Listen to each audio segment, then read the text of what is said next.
কোনো সময় আসতে পারে আমার ভাই সুস্থ হয়ে গেছে, যে কোনো সময় আমার আসতে পারে হাদি আর দুনিয়াতে বেঁচে নাই। ইন্না লিল্লাহি ওয়া ইন্না ইলাইহি রাজিউন। বাঁচার সম্ভাবনা খুবই কম, তবে আল্লাহ চাইলে বাঁচতে পারে। আমাদের ভাই হাদিকে গুলি করা হয়েছে, মাথার ব্রেনটে গুলি ঢুকছে, বাঁচবে কিনা আল্লাহ ভালো জানে। যে কোনো সময় আসতে পারে আমার ভাই সুস্থ হয়ে গেছে, যে কোনো সময় আমার আসতে পারে হাদি আর দুনিয়াতে বেঁচে নাই। ইন্না লিল্লাহি ওয়া ইন্না ইলাইহি রাজিউন। হাদিকে গুলি করলো কারা? হাদিকে আক্রমণ করলো কারা? আপনারা জানেন ছাত্র আন্দোলনে হাদির অন্যতম ভূমিকা পালন ছিল। তাকে নির্বাচনী প্রচার করতেছিল ঢাকায়, ওই সময় তাকে গুলি করা হয়েছে। বাঁচবে কিনা শঙ্কায় আছে, আইসিইউতে আছে। 72 ঘন্টা তাকে পর্যবেক্ষণে রাখা হয়েছে, বাঁচবে কিনা আল্লাহর হাতে। আমরা দোয়া করি আল্লাহ যেন হাদি ভাইরে সুস্থতা দান করেন। জোরে বলেন আমিন, আর জোরে বলেন আমিন। ছাত্রদের একটা সংগঠন রয়েছে, স্বৈরাচার আন্দোলনের নির্ভীক সাথী ছিল সে, সৈন্য ছিল সে। তাকে হত্যা করার পরিকল্পনা করা হয়েছে। তাকে এতদিন হত্যার হুমকি দিয়েছে। উনি বলেছিল, আমি যদি শহীদে মৃত্যুবরণ করি আলহামদুলিল্লাহ, আমি শহীদ হয়ে আল্লাহর জান্নাতে ঘুরবো টানা লাগাইয়া। জোরে বলে আল্লাহু আকবার। উনি বলছে, দেশের জন্য আমি শহীদ হতে প্রস্তুত। আমার মনে হয় হাদি ভাইয়ের দোয়া কবুল হয়ে গেছে। মাথায় গুলি লাগছে, মাথায় গুলি।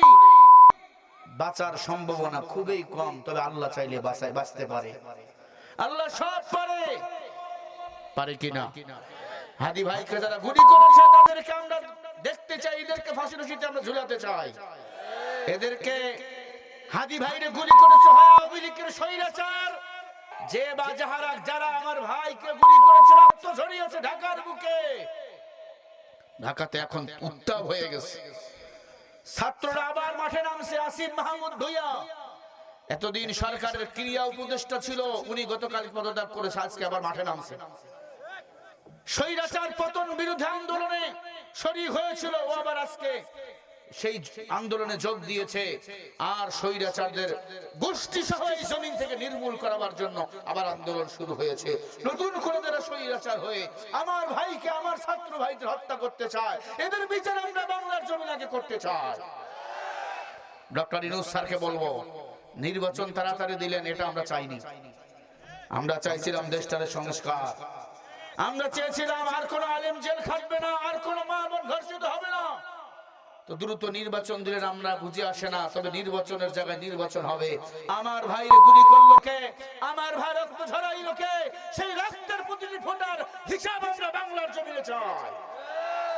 কোন স্বৈরাচার, কোন নবমুরতাদ আমার ভাইরে গুলি করলো, তাকে গ্রেফতার করে ওপেনলি তাকে আমরা মৃত্যুদণ্ড তারে দেখতে চাই, ঠিক কিনা? ছাত্রদের রক্ত ঝরবে, উপদেষ্টাদের রক্ত ঝরবে। স্বাধীন বাংলা জমিনের স্বাধীন করলো যারা, ওই আবু সাঈদ মুগ্ধ রক্ত জীবন দিও, আবু সাঈদ মুগ্ধরা জীবন দিয়ে গেছে। ওদের রক্তের উপর দাঁড়িয়ে স্বাধীন বাংলাদেশে আমার ভাই সমন্বয়করা গুলি খাবে, আমার ভাই হাদি জীবন দেবে, এটা আমরা দেখব। পশ্চিম কালে এটা আমরা মেনে নেব না। যারা গুলি করেছে, হত্যা করার পরিকল্পনা করেছে, এদের আমরা সবার কঠিন বিচার দেখতে চাই, ঠিক কিনা? আওয়ামী লীগ হোক, বিএনপি হোক, যারাই গুলি করছে তাদের আমরা বিচার চাই। চান না বিচার? কারা কারা চান দুই হাত তুলে দেখাও, নারে তাকবীর। আলহামদুলিল্লাহ, এই ওসমান হাদি ভাই একজন ইসলামী যোদ্ধা। সুবহানাল্লাহ বলতে বললেন না? ইসলামী ছাত্র শিবির করতো। আল্লাহু আকবার। ইনশাআল্লাহ ছাড়া কথা বলতো না, বিসমিল্লাহ ছাড়া মাইকে ফু দিত না। ও সব সময় বলেছে, কোন দিন জানি আমাকে মেরে ফেলবে স্বৈরাচাররা। ও আসমানে ছিল, সেটাই আজকে ঢাকায় হয়ে গেল। তাকে হত্যা করার পরিকল্পনা করা হয়েছে।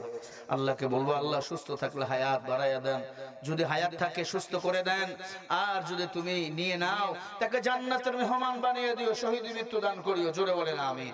আবু জেহেল, আবু লাহাব সাহেব কোরআন মানে না। কেন কোরআন মানো না? বলে আমরা আমাদের বাপ দাদার 14 গোষ্ঠীর ধর্ম মানি। কেন কোরআন মানো না? বলে কোরআন আমাদের সংবিধান না। বেঈমানদের কোরআন সংবিধান নাও হতে পারে, কিন্তু মুসলমানের সংবিধানের নাম হলো আল্লাহর কোরআন। ওয়ানাজ্জালনা আলাইকাল কিতাবা تبيانا لكل شيء وهدى ورحمة وبشرى للمسلمين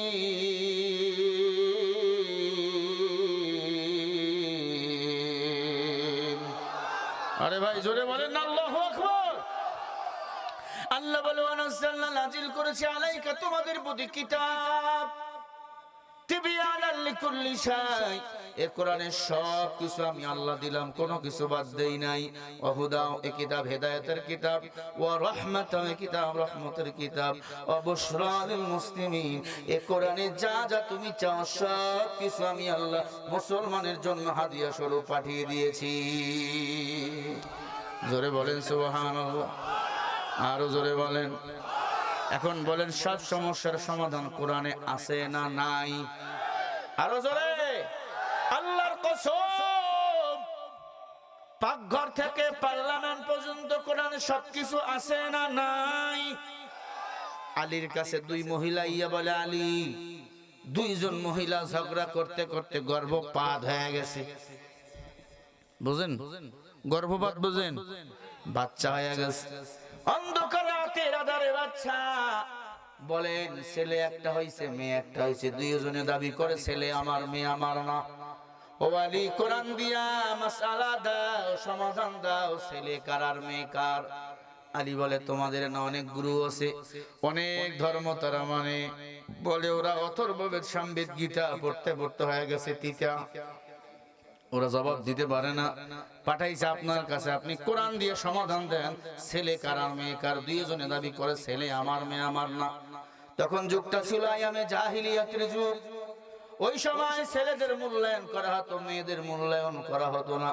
এখনো অনেক জাহেল আছে, মেয়েদের ভালোবাসে না, ছেলেদের ভালোবাসে।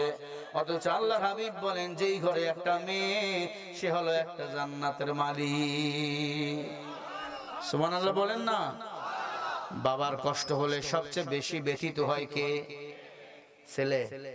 হ্যাঁ, বাবা কষ্টে ছেলে গুল্লিপ সিগারেট টানে আর গান গায়, যৌবন একটা গুল্লিপ সিগারেট আছে না? না, মেয়েটা বাবার কষ্টে ব্যথিত। আব্বা আসছে মাঠ থেকে কাজ করে, ভাত খাইতে বসছে ঘরের বারান্দায়, মা রান্নার কাজে ব্যস্ত, মেয়েটা দেখবেন খানা দেয়, আব্বারে বাতাস করে, ঘামগুলো কপাল দিয়ে টপ টপ করে পড়তেছে, মেয়েটা আনসরা দিয়ে মুছে দেয়, এর নাম হলো মেয়ে, ঠিক না? সেই মেরে আমরা অনেকে ভাই ছেলেরা, এই কিরে কপাল পুড়ে গেল,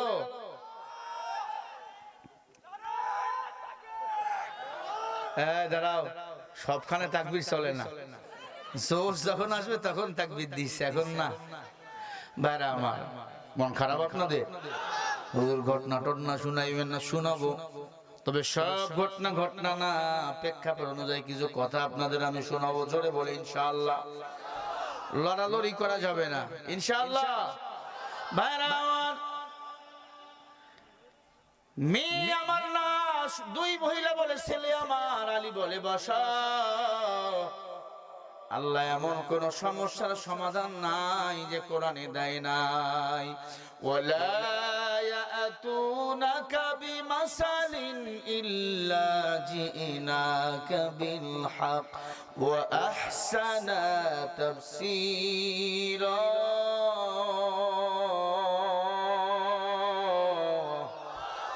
সূরা ফুরকানের 33 নম্বর আয়াতে আল্লাহ বলেন, নবী, কাফের বেঈমান যখন আপনার কাছে কোনো সমস্যা নিয়ে আসবে, আপনি কোরআন দিয়ে তাফসীর করে সমাধান দিয়ে দিবেন। আরো জোরে বলেন। দুই মহিলা বলে, আলী কোরআন দিয়ে সমাধান দাও, ছেলে কার আর মেয়ে কার? আলী বলে বসো। দুই মহিলা বসে আছে, একটু থাক বসে। মহিলারা কম মাস্তানি করেন, একটু বসে রাখলাম মেয়েদের। মেয়েরা আছে না নাই? মহিলা আছে ভাই? মহিলাদের জন্য কিছু ওয়াজ করা দরকার। এতদিন তারাই ছিল বাংলাদেশের সরকার, কথা বল না গে? এ আল্লাহর বান্দারা, আল্লাহর হাবিবের কাছে আবু জেহেল চলে আসছে, ভাতিজা তুমি নাকি আল্লাহর পয়গম্বর, তোমার কোরআনে নাকি সব সমস্যার সমাধান আছে? বলে হ্যাঁ আছে। এই যে চন্দ্র, এই চন্দ্র তুমি যদি দুই ভাগ করতে পারো তাহলে বুঝবো তুমি আল্লাহর পয়গম্বর। আল্লাহর হাবিব সাল্লাল্লাহু আলাইহি ওয়াসাল্লাম বলে, চাচা চন্দ্রটাকে দুই হাত দিয়ে ধরা যায়? বলে তাই তো। আল্লাহ নবী বলে, আসলে আপনি মূর্খ। চন্দ্র কত বড় জানেননি? পৃথিবী যত বড়, এই পৃথিবীর চেয়ে চন্দ্র সূর্যের 13 লক্ষ গুণ বড়। সুবহানাল্লাহ বলতে পারলেন না? 13 লক্ষ গুণ বড়। সম্মানিত ভাইরা, আমার মায়েরা, কান খাড়া করে কথা শোনেন। আবু জেহেল কয়, ভাতিজা চাঁদকে যদি দুই ভাগ করতে পারো তাহলে বুঝবো তুমি নবী। আল্লাহর হাবিব আল্লাহর কোরআন তেলাওয়াত করে শুরু করে দিল, আর রহমান আল্লামাল কুরআন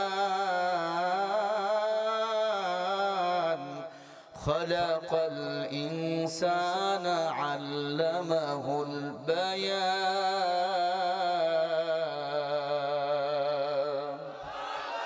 আর রহমান, রহমান কে?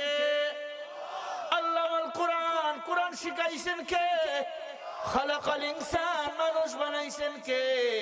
এই মানুষের কোনো পাওয়ার নাই, সব পাওয়ার কার? এই 3.5 হাত বডির মানুষ কেন এত মাস্তানি দেখাও? জ্বর হলে দুর্বল হয়ে যাও। একটা বাঘের 2টা সামনের পায়ে 17টা মানুষের শক্তি আছে। তোমার শক্তি তো একবারে দুর্বল। পিপিলিকা মারা যাইতে সময় লাগে, মানুষ মরতে সময় লাগে না। কিসের এত মাস্তানি করো?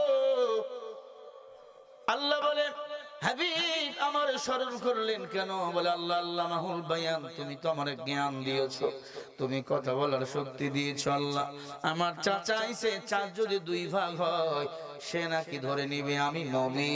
আল্লাহ বলে, হাবিব চাঁদকে আপনার শাহাদত আঙ্গুল দিয়ে ইশারা করেন, আমি আল্লাহ চাঁদকে 2 ভাগ করে দেব। পয়গম্বর, আমি আপনার মোহাব্বতে সারা দুনিয়া বানাইছি, আসমান বানাইছি, জমিন বানাইছি। আল্লাহর হাবিব সাথে সাথে শাহাদত আঙ্গুল দিয়ে ইশারা করলো, এরে চাঁদ আমি যদি আল্লাহর পয়গম্বর হই, তুমি এখন 2 ভাগ হয়ে যাও। সাথে সাথে চাঁদ 2 ভাগ হয়ে গেল। বলেন সুবহানাল্লাহ। আরো জোরে বলেন।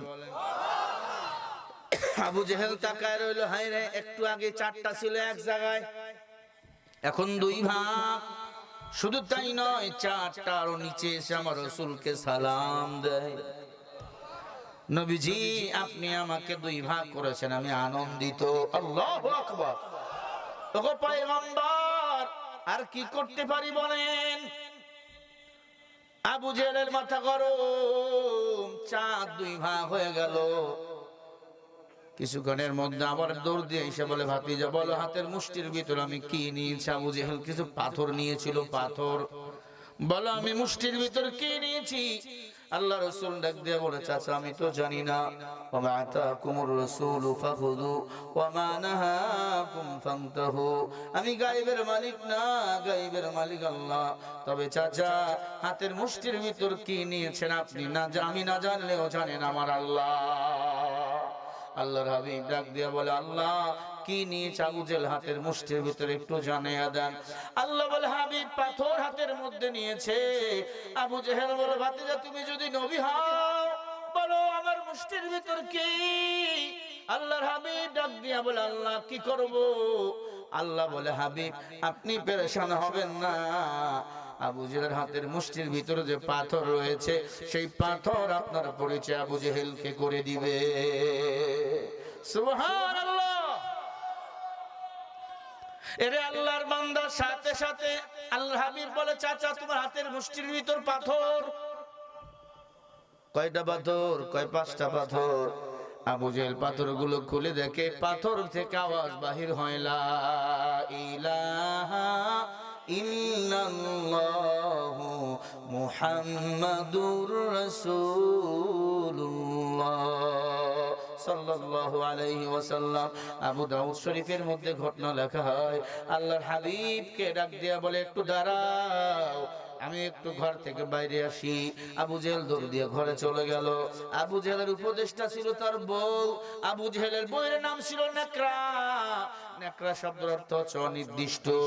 যেই পুরুষের বউ ঘরে মাস্তান, ওই পুরুষের কপাল বড় মন্দ। ঘর জামাই যারা থাকে ওর কপাল মন্দ।